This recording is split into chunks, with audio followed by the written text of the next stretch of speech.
Morning everybody! So today, huwag natin kalimutan ang ating JC Organic Barley. Yan.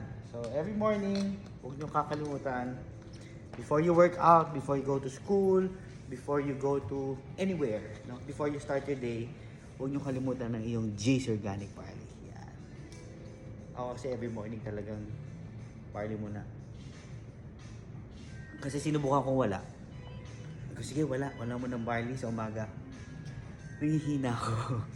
So ngayon, talagang proven, no? Pag may barley talaga pag umaga, before you start your day, before you go to work, go to school, or whatever, bago mo simulan yung araw mo, iba pag naka-barley ka nga, no? Ako tinry ko talaga, kaya wala akong post ilang araw. Iba pagka may barley ka nga, bago mo gawin ang lahat. Harap. Anyway, so, batian muna tayo. Good morning!